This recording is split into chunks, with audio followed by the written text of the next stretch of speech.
Welcome back to Hardware Unboxed. Today, we're taking a look at GPU performance in a new PC game. That's an old console game that was remastered for PC, so it's a new game. Yep, that's right, we're checking out Spider-Man Remastered because way too many of you have asked me to do it, so I am. You can stop asking me now. I've done it. A week late, but it's done. Right, so Spider-Man Remastered, it wasn't actually remastered for PC. I said that just so the Spider-Man nerds would take to the comments section 6 seconds after hearing that misinformation to boost the video's engagement, which might help with the algorithm. Nobody actually knows. Anyway, Spider-Man Remastered, as the name suggests, is a remastered port of Spider-Man. It includes the original game, plus downloadable content, updated textures, graphical and performance improvements, amongst other things. And this version was initially released for the PlayStation 5 back in late 2020. It was then finally ported to Microsoft Windows as a standalone title for Steam and Epic Games Store on August 12th, 2022, so a week ago now. And with that, gamers got the best possible version of the game yet, with unlocked frame rates, AMD FSR 2.0 and NVIDIA DLSS upscaling technologies, ray-traced reflections, and improved shadows, along with ultra-wide monitor support. Now, the developer recommends at least a GeForce GTX 1060 6GB or Radeon RX 580 8GB for 1080p 60fps gaming, though it is worth pointing out that neither support ray tracing. Then, their very high spec calls for an RTX 3070 or 6800 XT, and for the amazing ray tracing configuration, the RTX 3070 or 6900 XT is called for. And of course, we'll be putting those claims to the test and much more as I dug out 43 current and previous generation GPUs for this testing. But before we do, today's video is sponsored by Gigabyte and their excellent range of gaming monitors. I'd highly recommend checking out the Gigabyte M28U as a top-notch 4K 144Hz IPS option that offers fantastic bang for buck. Or grab the Gigabyte M27QX, which is one of the best 1440p 240Hz monitors on the market today. I loved it when I tested it earlier this year. For gamers interested in HDR, there's also the Gigabyte Aorus FO48U, a big, beautiful 4K OLED at a great price. Check the link in the description to learn more.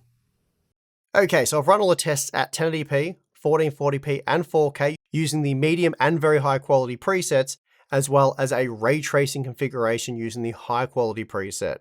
Now, because it was basically impossible to repeat the same pass over and over again while swinging through the city, I've instead benchmarked a pass at street level. This appears to be just as demanding as swinging from building to building, and it'll work a lot better for testing. Then for the GPU test system, I've used the AMD Ryzen 7 5800X3D with 32GB of DDR4 3200CL14 memory. As for the display drivers, I've gone with GeForce Game Ready 516.94 and Adrenal Edition 22.8.1, both of which include optimizations for Spider-Man Remastered. So with that, let's get into the results, because damn, there is a lot of data to go over. Starting with the medium quality data at 1080p, let's start from the bottom and work our way up. Unsurprisingly, Intel's not looking to optimize for newly released titles just yet. In fact, they'd probably appreciate it if game developers just stopped making games altogether for at least the next 5 years. Anyway, the A380 can be found at the very bottom of our graph with a barely playable 33 FPS on average. And remember, we're using the medium quality preset here at 1080p. The GTX 1630 is also awful with just 47 FPS on average, as it somehow made the RX 6400 with just 56 FPS look rather good. The 6500 XT did crack the 60 FPS barrier, but the 1% lows weren't great, so really, I feel the entry point here is the GTX 1650, or of course, the good old RX 580, which managed 75 FPS. Then somehow, the 5500 XT is almost 20% faster than the 6500 XT, but we're probably not meant to talk about that. As usual, the GTX 1650 Super looks to be one of the best budget graphics cards, embarrassing not only the much newer 6500 XT, but also its predecessor, the vanilla 1650. Jumping up a bit, the GTX 1080 and Vega 56 are an interesting matchup. We're looking at very comparable performance here, with the GeForce GPU ahead by just a few frames, and both were good for over 100 FPS. The RTX 3050 was also able to match the RX 6600, so that's actually a great result for the GeForce product given it's typically slower despite currently costing more. It was also interesting to see the 5700 XT beating the GTX 1080 Ti despite being 10% slower than the RTX 2060 Super. So overall, not a great result here for the RDNA GPU. In fact, RDNA and RDNA 2 don't look particularly impressive in this title, hitting a system bottleneck at just shy of 160 FPS for parts like the RX 6800, 6800 XT, 6900 XT, and 6950 XT. Meanwhile, the RTX 3060 Ti was good for 171 FPS, with numerous Turing and Ampere GPUs delivering between 171 and 178 FPS. Now, jumping up to the 1440p resolution saw parts such as the A380 and GTX 1630 drop to around 30 FPS on average, so unplayable territory, at least in my opinion. For those of you targeting 60 FPS, the RX 580 and 4GB 5500 XT are the bare minimum, so not bad even if we are using the medium quality preset. Again, Vega 56 matched the GTX 1080, and quite embarrassingly for Nvidia, kept pace with the RTX 3050. This time the 5700 XT was able to match the 2060 Super and 3060, so a better result there for the popular RDNA GPU. Unfortunately for AMD though, RDNA 2 didn't hang in there all that well with Ampere. For example, the 6800 XT was 10% slower than the 10GB RTX 3080, and that's despite the GeForce GPU running into a CPU bottleneck at 172 FPS. That also means the majority of the mid-range to high-end Ampere GPUs were frame capped by the CPU. Finally, for those of you hoping to play at 4K with the medium quality settings and still hit 60 FPS, you will unsurprisingly require a decent GPU. The Radeon RX 5700 XT managed 64 FPS, matching the RTX 3060 exactly. Then for 100 FPS or more, you'll need the RTX 3070 Ti or 6800 XT, so RDNA 2 stacks up a little bit better here at this extreme resolution. That said, the RTX 3090 Ti was still a whopping 27% faster than the 6950 XT, so a disappointing result here for AMD. Now, time for the very high quality preset, and again, we'll start with the 1080p data at the bottom of our graph. If you're unfortunate enough to own an RX 6400 or RX 6500 XT, you won't be able to get even a glimpse of how Spider-Man Remastered looks when maxed out. The game was a blurry mess, and I wasn't really able to run my test, but after 30 seconds, these are the numbers I received. 3 to 6 FPS on average. The 4GB 5500 XT was a lot better, but also a long way off delivering playable frame rates, as was the GTX 1630 and Intel Arc A380. The game does become quite playable with the GTX 1060 6GB, GTX 1650 Super, and RX 5500 XT. Actually, the RX 580 was very impressive here, spitting out 60 FPS on average, which somehow meant it was able to match the RTX 3050. It's also interesting to note that Vega 56 pulls away from the GTX 1080 by a 9% margin using the very high quality preset.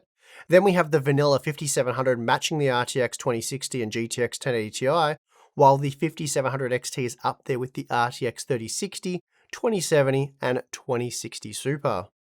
The RDNA 2 GPUs are less impressive. The 6800 XT, 6900 XT, and 6950 XT all hit a wall at 140 FPS, making the old RTX 2080 Ti faster, while they were only roughly on par with Ampere's RTX 3060 Ti. For Nvidia, the system limit is reached at 178 FPS, with the RTX 3090 Ti and 3090 making them a massive 24% faster than AMD's best offerings. Increasing the resolution to 1440p while still using the very high quality preset breaks the RX 6400 and 6500 XT, as neither were able to load the game. Instead, both crashed to desktop. The 4GB 5500 XT, GTX 1630 and A380 were really no better, and the game didn't start to resemble playable performance until we got to the GTX 1650 Super, but of course, even here with 35 FPS on average, the result was less than ideal. So I'd say the minimum here is the GTX 1070, 1660 Ti or 1660 Super. The GTX 1080 was noticeably smoother with 57 FPS on average, and then Vega 56 with 60 FPS on average. Then between 74 and 79 FPS, we have 7 GPUs ranging from the RX 5700 to the RTX 2070, with several current generation offerings in between, such as the 6600 XT, 6650 XT, and RTX 3060. The next performance tier step was taken with the RTX 2070 Super, 6700 XT and RTX 2080, while the 6750 XT and RTX 3060 Ti were competitive. But again, at the high end, RDNA 2 is nowhere, as the RTX 3080 10GB delivered 28% more frames than the 6800 XT, so that is really disappointing to see. I'm not sure why, but for whatever reason, the Radeon GPUs appear CPU bound at just shy of 130 FPS, whereas the Nvidia GPUs were able to push up to 170 FPS. The 4K very high results aren't terribly surprising. The Pascal flagship, so the GTX 1080 Ti, that was good for just 47 FPS on average, and it took the 2080 Ti to comfortably crack the 60 FPS barrier. Meanwhile, the most affordable Radeon GPU to achieve this was the RX 6800, which actually managed to match the RTX 3070 and 3070 Ti here, so that is a solid result for AMD, and certainly a lot better than what we saw at the lower resolutions. Having said all of that though, the RTX 3080 was still 22% faster than the 6800 XT, and it took AMD's 6950 XT to match the original 10GB 3080. So again, whereas the Radeon GPUs maxed out at just shy of 90 FPS, the flagship GeForce GPU pressed on to deliver just over 100 FPS, hitting 112 FPS to make it 24% faster. Okay, so here's a look at ray tracing performance using the high quality preset. The RTFX have all been set to high, so not very high, and the default 6 objects has been selected. When compared to the very high quality preset results that we just looked at, performance at 1080p has dropped by 30% for the high-end GeForce GPUs and 25% for the high-end Radeon GPUs. But ignoring the high-end for the moment, we see that although entry-level GPUs such as the Arc A380, RX 6400 and 6500 XT claim to support real-time ray tracing, and well, technically they do, they also don't do so in any kind of capacity that's usable. The RTX 3050 though was good for 53 FPS, so that's certainly playable, and the game looked great. But for a 60 FPS experience, the 6600, 6600 XT and 6650 XT will be required, and it's interesting to see all 3 GPUs delivering basically identical performance, suggesting that the ray tracing portion of the pipeline is the bottleneck here. As we often see, even Turing handles ray tracing better than RDNA 2, and this has allowed the RTX 2060 to beat even the 6650 XT, whereas the Radeon GPU was 11% faster using the very high quality preset with RTFX disabled. Beyond the RTX 2060 though, the game was very playable with ray tracing enabled, as the 2060 Super and RTX 3060 pumped out 92 FPS, and the 6700 XT an impressive 97 FPS. That said, the RDNA 2 architecture did hit a wall at just over 100 FPS. For example, the 6750 XT was good for 100 FPS, while the 6900 XT and 6950 XT only managed 107 FPS.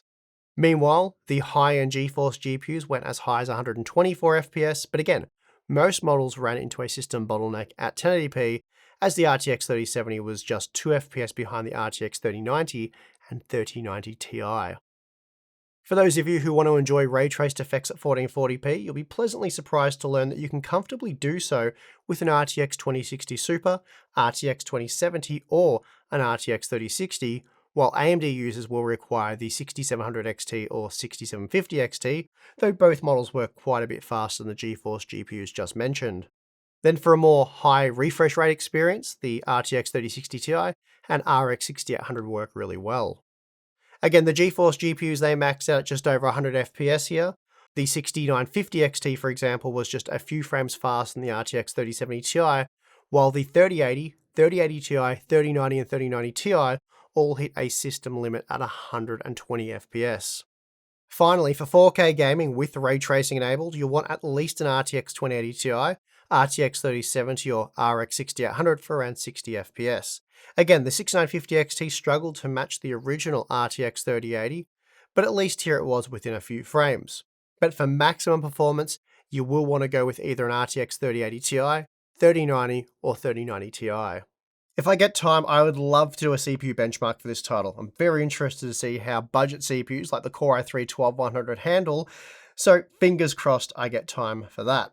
As for RAM usage, it appears as though you'll get away with 16GB just fine, but as always, 32GB, it's a nice luxury, especially for those of you that like to do a bit of multitasking while you game.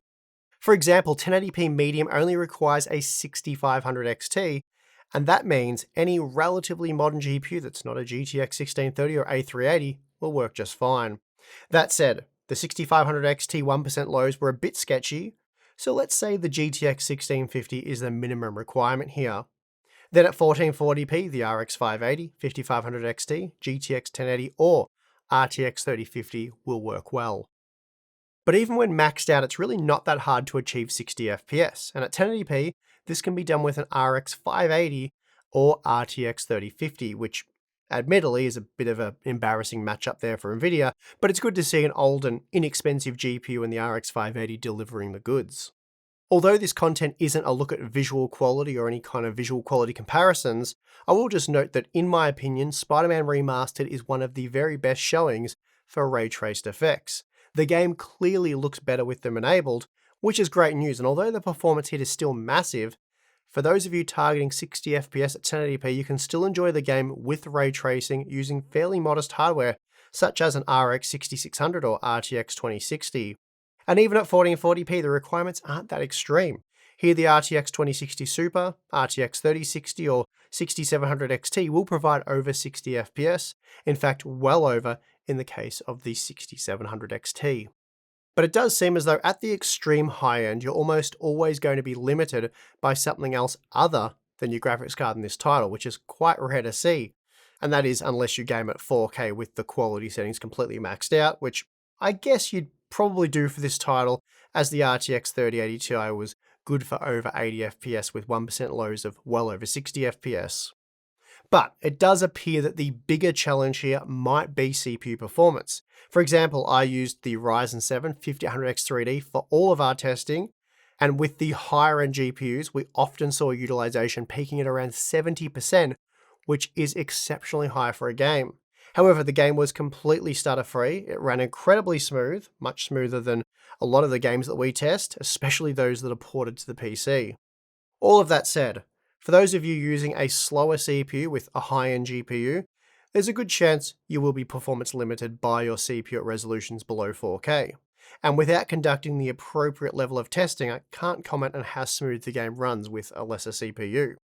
It is also worth keeping in mind that if you are using lower quality visual settings in the hope of raising frame rates and it's just not working, there's a good chance that your CPU is to blame here, and if that is the case, you might as well just crank up the visual quality settings, max out your GPU, or at least get closer to maxing it out. Anyway, that's going to do it for this long look at GPU performance in Spider-Man Remastered. If you found the video useful, then please do give it a like. It was a tremendous amount of work. You can also subscribe for more content because there will be many more really cool hardware-related videos coming up on the channel shortly. And if you'd like to become a Hardware Unboxed, Float Plane, or Patreon member, then links for those in the video description. You get access to some pretty cool stuff. We do a monthly live stream at least once a month. Two and myself get together, we do that, chat with you guys live, answer your questions, talk about whatever has been interesting that month. We also have a Discord server where we do that on a daily basis. Behind the scenes content, Q&A, so a lot of cool stuff there. If you're interested, check it out, but if not, that is perfectly fine. And I would just like to thank you for watching this video. I'm your host, Steve, and I'll see you again next time.